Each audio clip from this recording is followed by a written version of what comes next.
అసలు ఈ చెదలు ఎందుకు వస్తాయన్నా? మెయిన్ గా సింక్ ఏరియాలో వాటర్ పడడం వల్ల వుడ్ అంతా నాని చెదలు వచ్చే ఛాన్సెస్ ఉంటుంది. ఒక్కసారి చెదలు స్టార్ట్ అయితే ఇల్లంతా స్ప్రెడ్ అవుతుంది. Cotton boxes, news papers cupboards లో స్టోర్ చేయడం వల్ల, అదే విధంగా మనము షెల్ఫ్స్ లో ఎక్కడ న్యూస్ పేపర్ వేయకూడదు. Instead of news paper polythene లేదంటే రెగ్జిన్ మాత్రం యూజ్ చేసుకుంటే దీని వల్ల కూడా కొంచెం రాకుండా ఉంటుంది. పెస్ట్ కంట్రోల్ అనేది ఇన్సూరెన్స్ పాలసీ లాంటిది. మనం ఎన్నో లక్షలు పెట్టి వుడ్ వర్క్ చేయించుకుంటాము. ఆఫ్టర్ ఆల్ మనం షూరాక్ లో పెట్టే సగం డబ్బులు మనం పెస్ట్ కంట్రోల్ చేయించుకుంటే 4 to 5 years వరకు ఎటువంటి ప్రాబ్లం లేకుండా ఉంటుంది. ఈ చెదల ట్రీట్మెంట్ కి ఎంత టైం పడుతుందా? 3 to 4 hours పడుతుంది. ఇలా గోడలకు రంధ్రాలు పెట్టి కెమికల్ పూస్తే స్మెల్ ఏమైనా వస్తుందా? ఒక రోజు ఇల్లు ఏమైనా వదిలేసిపోవాలన్నా? మనం వాడేది 100% ఎకో ఫ్రెండ్లీ ప్రోడక్ట్స్ అన్న.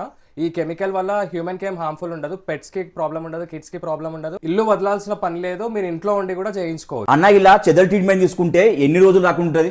వన్స్ ఒకసారి ట్రీట్మెంట్ చేస్తే 5 years వరకు రాకుండా ఉంటుంది. అంటే 5 years వారంటీ అన్న?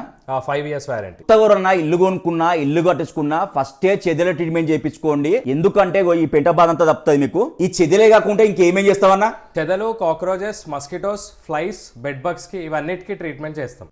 అన్న ఓన్లీ రెసిడెన్స్ కే చేస్తారా? రెసిడెన్షియల్, కమర్షియల్, ఇండస్ట్రీస్ అన్నిటికీ చేస్తాం. ఇలాగే మీకు ఏమైనా ప్రాబ్లమ్స్ ఉంటే కామెంట్ లో మెన్షన్ చేయండి, అన్న సొల్యూషన్ చెప్తాడు. అన్నకి ఒక్క కాల్ చేస్తే ఈ సర్వీసెస్ అన్ని చాలా అంటే చాలా తక్కువ రేట్ చేస్తాడు. మైమార్క్ పెస్ట్ కంట్రోల్ సర్వీసెస్.